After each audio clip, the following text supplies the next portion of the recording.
fully vaccinated eligible visa holders will be able to enter Australia from December 1. The government expects 200,000 people will arrive, helping to fill vacant jobs this summer. Joining me live now is Wes Lambert. He's the CEO of the Restaurant and Catering Australia. Wes, good to see you. So what's your reaction to our international borders effectively opening up and will help businesses? Well, look, it's an early, huge Christmas present for the entire hospitality industry. We certainly were lobbying and working with the government on solutions for the critical workforce shortage around the country. And the ability to now have working holidaymakers, international students, and skilled migrants enter New South Wales and Victoria and ACT with quarantine-free returning travel to Australia will absolutely begin the long process of building that workforce back up. Is there a but here, Wes?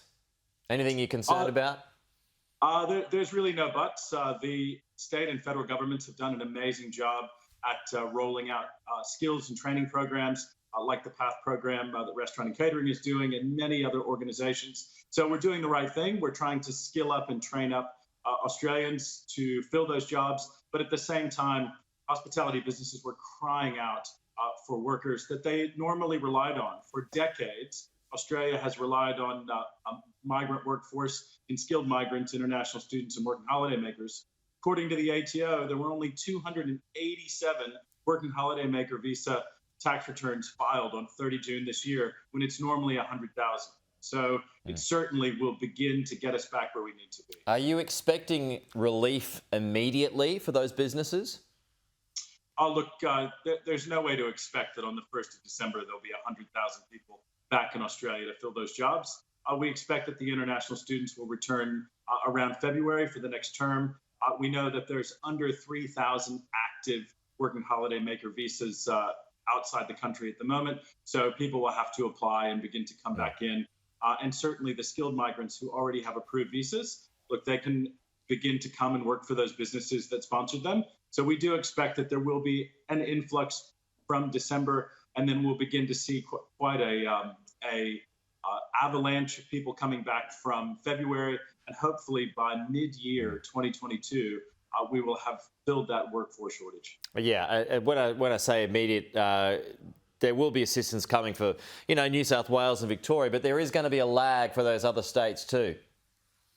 Oh, look, certainly Queensland and all the other states in the country and territories that are keeping their quarantine borders up for international travelers are certainly going to be weeks and potentially months behind the other states because the world will now know that you can only come to New South Wales, Victoria, and ACT without quarantine. And so they'll make their plans. And once you decide what college or university or education program you want to go, you typically stay in that state.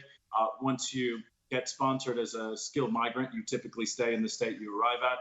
Working holidaymakers will be a bit more mobile, and certainly when state borders do open, they will hopefully be able to move around. But we certainly are calling upon the states that have quarantine travel for international arrivals to rethink those policies. Yeah, some people have said that this is going to be a short-term sugar hit, but there is, or appears to be, a long-term plan that's lacking here when it comes to students and skilled migrants, etc. Do you share that view?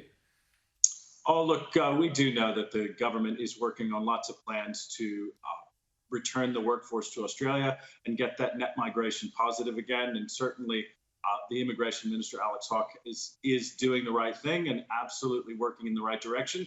Hopefully we will work on solutions in 2022 and beyond that fill those desperate workforce shortages that typically have come from overseas. So speaking of solutions, when it comes to vaccine mandates, there's quite the stoush going on in Canberra at the moment. What do you make of it, and do you believe it should be up to businesses to police vaccine certificates?